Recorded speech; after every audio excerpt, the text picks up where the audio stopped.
C'est vrai que c'est une grâce pour nous de voir cette journée le 31 décembre 2023. Il est 5h20 sur ma montre. Voilà, j'ai béni le Seigneur pour cette grâce que nous avons de trouver le souffle de vie en cette dernière journée de l'année 2023 par la grâce de Dieu, selon ce que nous avons l'habitude et nous connaissons comment compter les jours, comment compter les années. C'est vrai que ce sont des références qui nous aident, sinon nous serons sans référence aussi. Nous, nous avons ces références même dans la Bible. On nous dit que euh, les patriarches avaient 120 ans. Donc, c'est quelque part, on avait la manière aussi de compter les jours. On nous dit le 7e jour, Dieu a créé les premiers jours. On nous parle du temps. C'est le Dieu qui est le maître des temps, des circonstances. C'est vrai que nous avons eu cette opportunité dans notre génération de compter les jours comme les Romains, mais cela ne nous influence pas du tout par rapport à la destinée. Et ça nous donne des références, comme nous avons dit autrefois. Je voulais partager juste quelque chose que je trouve indispensable en cette journée de fin de l'année, qui est un dimanche. Je nous rappelle que d'ici là, nous serons ensemble avec notre culte habituel à 10h30 et à 23h, si Dieu le veut, nous serons aussi ensemble pour terminer ensemble, cette année 2023, comme nous sommes convenus pour des gens qui seront disponibles. C'est vrai que c'est une invitation qui est lancée à tout le monde, que nous soyons là pour la gloire de Dieu. Je voulais partager un petit passage que j'ai trouvé dans la parole de Dieu, qui est dans 1 Thessaloniciens chapitre 5, verset 17. 1 Thessaloniciens chapitre 5, verset 17. La parole de Dieu nous dit de prier sans cesse.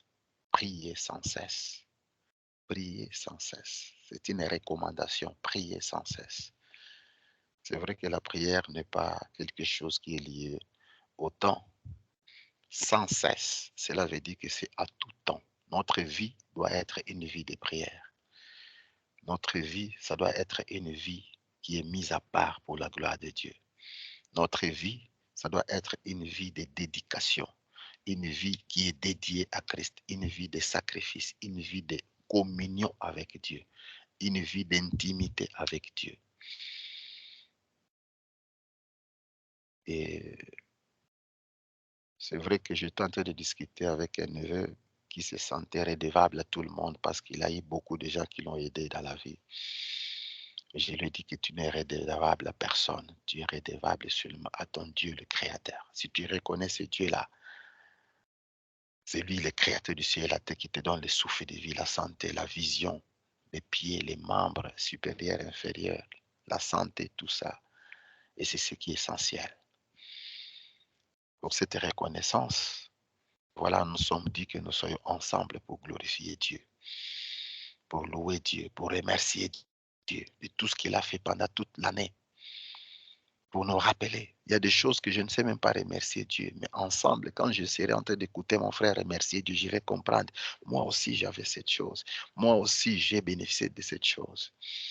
Il y a des gens qui bénéficient de la grâce d'avoir seulement les cheveux. Il dit merci à Dieu pour les cheveux. Parce qu'il y a des gens qui n'ont pas les cheveux sur leur tête. Ils ont mis des produits, ça ne pousse pas. Ça ne pousse pas. C'est vraiment, il n'y a pas de cheveux sur sa tête. Des maladies qui existent. Il y a des gens qui n'ont pas leurs doigts. Ils ont perdu leurs doigts avec la lèpre. Regardez une femme, un homme qui n'a pas ses doigts. Quelle vie qu'il va mener. Si je n'avais pas mes doigts, même si j'ai touché à un enfant, j'ai touché à ma femme, j'ai touché à quelque chose, tu touches à ton mari, qu'est-ce qu'il va sentir dans sa main? Tu n'as pas de doigts. Il y a des choses que nous ne savons pas remercier Dieu. Mais Dieu nous fait grâce d'avoir ces privilèges. Dieu nous fait grâce d'avoir ces privilèges. Voilà pourquoi nous avons tout intérêt. Cette petite méditation pour cette dernière journée, Dieu m'a mis à cœur de partager ça. Prier sans cesse. La prière, c'est un élément très essentiel dans la vie d'un chrétien. C'est le canal par excellence que nous pouvons invoquer Dieu. Voilà pourquoi avant son départ, il dit que restez ensemble, priez. Vous resterez à Jérusalem. L'Esprit Saint suffira sur vous. Vous serez mes témoins. Restez ensemble dans la prière. La prière ensemble, ça nous donne la force. Le petit thème que je partage, c'est prier ensemble. La prière en groupe, la prière ensemble, la prière d'ensemble, la prière des frères et sœurs. Matthieu chapitre 26, les versets 41. Matthieu 26, le verset 41. Veillez et priez, afin que vous ne tombiez pas dans la tentation.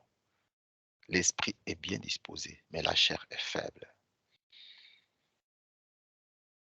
Quand Jésus était en train de se préparer pour la Gethsémane, il partait à la Gethsémane. Il savait que Judas devait le livrer en ce moment.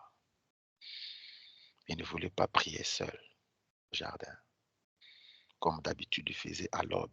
Dès l'aurore, la Bible dit qu'il se retira pour la prière. Cette fois-ci, il a pris Jean, il a pris Pierre, il a pris Jacques, le fils de Zébédée. Et puis, ils étaient partis avec. Il est parti avec les trois. C'est vrai qu'il s'est retiré un peu d'eux, mais les trois étaient ensemble. Les trois étaient ensemble. C'est ça la dernière démonstration qu'il a montrée à ceux-là. Il devait les enseigner à prier ensemble. Il a pris cet échantillon-là. Et soyez ensemble.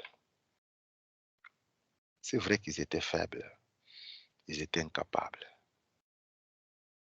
de persister ou de résister ou d'avoir cette allure-là de prier comme Jésus priait. Mais il a compris que la chair était faible et l'esprit était disposé. Il leur a dit de prier ensemble. Prier ensemble.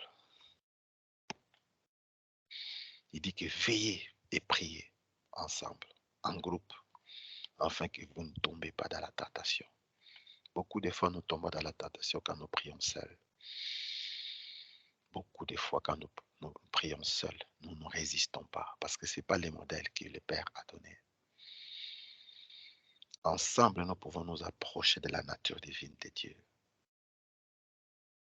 Ensemble, nous pouvons nous approcher devant ce Dieu-là. C'est très important. C'est très important.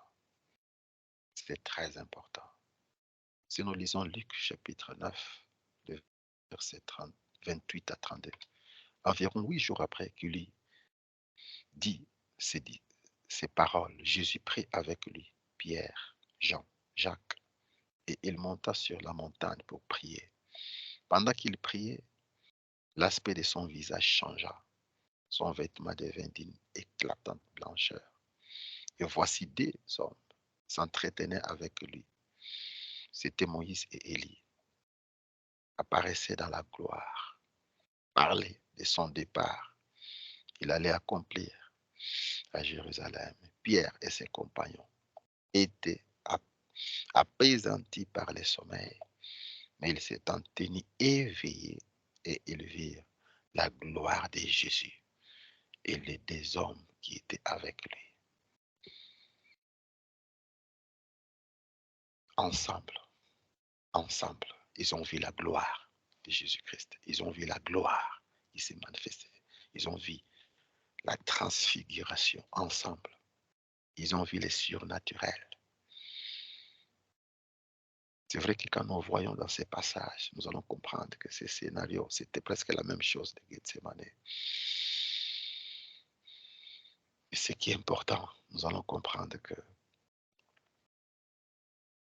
Ils étaient ensemble, rassemblés pour la gloire de Dieu. Rassemblés pour la gloire de Dieu. Matthieu chapitre 18, verset 19 à 20. Le pasteur a l'habitude de nous donner ces passages. Je termine par là. Je vous dis encore, si deux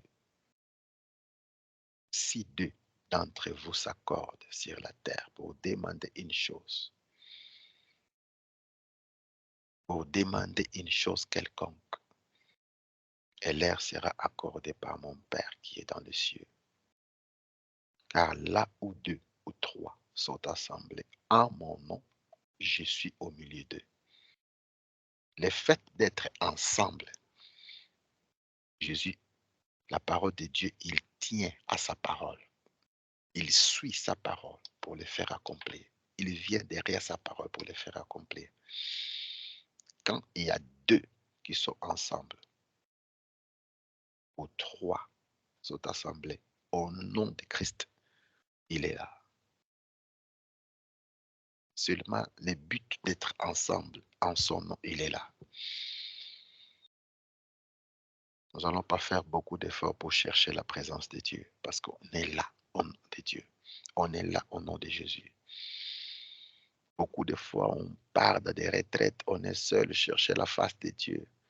On n'en trouve pas parce qu'on est seul. Mais quand on est ensemble, on n'a pas besoin d'une autre révélation. La parole de Dieu est vraie. La parole de Dieu ne ment pas. Il est là. Il est là. Même quand nous sommes ensemble, quand un frère et une sœur voient la présence surnaturelle de Dieu, moi j'ai toujours compris que c'est une dimension manifestante de Dieu. Parce qu'il était déjà là. Mais c'est une dimension, cette teneur-là en plus, cette manifestation-là en plus. Cette manifestation-là en plus. Donc c'est quelque chose de rajout qui vient. Quelque chose de rajout qu'il veut faire. Mais être là, il est toujours là quand nous sommes ensemble, 2 ou 3. Voilà pourquoi nous sommes décidés par sa grâce d'être là aujourd'hui, ce soir. Prier ensemble. Prier ensemble. Nous allons regarder ce que nous avons demandé pendant l'année. Il y a eu des sujets de prière personnels qui n'ont pas marché. Il y a eu des sujets personnels que tu as menés devant l'Éternel, que tu n'as pas trouvé de réponse. Et tu as même cru que Dieu t'a abandonné. Tu t'es même découragé. Tu as eu même des faiblesses dans la prière. Tu t'es tombé même très bas pour ne pas voir la main de Dieu. Mais sache-le bien que tu as la possibilité ce soir d'être ensemble avec les frères et sœurs et faire monter ta prière. Car Dieu sera au rendez-vous. Il sera là au rendez-vous. Il sera là au rendez-vous. Ce n'est pas au nom du pasteur, ce n'est pas au nom de quelqu'un, ce n'est pas au nom de l'argent, c'est au nom de Jésus-Christ. Nous serons là. C'est un privilège que nous avons. Quand vous lisez la parole de Dieu dans Matthieu chapitre 6, les versets 9 à 13, vous allez constater la prière de notre Père qui est aux cieux. C'est son disciples qui ont demandé à Jésus de leur enseigner à prier. Il dit, notre Père qui est aux cieux, donne-nous. On dit toujours première personne de prière, nous, nous, nous, nous, nous, nous, nous. C'est Jésus qui enseigne à prier. Le modèle de la prière, c'est prier ensemble. Les modèles que Jésus nous a donnés, Jésus-Christ de Nazareth, notre maître, nous a donnés, c'est prier ensemble. Prier ensemble. Ce n'est pas autre chose, c'est prier ensemble. Si nous ne prions pas ensemble, il y a des choses que nous allons rater dans notre vie. Il y a des choses que nous n'aurons pas. Il y a des choses qu'on ne va pas trouver. Il y a des choses qu'on n'aura pas si on ne prie pas ensemble. Nous avons tout intérêt de prier ensemble. Que Dieu nous bénisse, que Dieu nous encourage. Que cette journée soit une bénédiction pour nous tous. À tout à l'heure à 10h30 et plus tard à 23h, par la grâce de Dieu.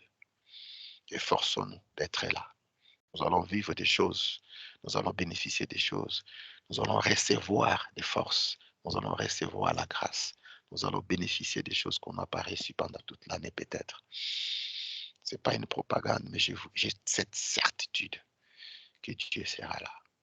Ce n'est pas parce que nous avons perdu quelque chose. Ce n'est pas parce que si on ne vient pas, on s'est rentré des péchés. Non. Et c'est parce que les bénéfices que nous avons trouvés ensemble, que la Bible nous dit des psaumes 131, 133, verset 1. Voici qu'il est agréable, qu'il est doux pour les frères de demeurer ensemble. Hein. Les psalmistes avaient compris ça. Jésus-Christ, qui est le maître, avait compris ça, qu'il devait prendre les disciples prier ensemble. Beaucoup de fois, il a fait ça. Pendant qu'il avait son habitude de se retirer alors de l'aurore pour prier seul, mais il avait aussi l'habitude de prier ensemble. Terminons ensemble cette année. Terminons ensemble ces temps que nous avons fixés comme année. 365, 366 jours. Que Dieu nous aide, que Dieu nous bénisse. Soyez bénis, soyez fortifiés, encouragés. Amen.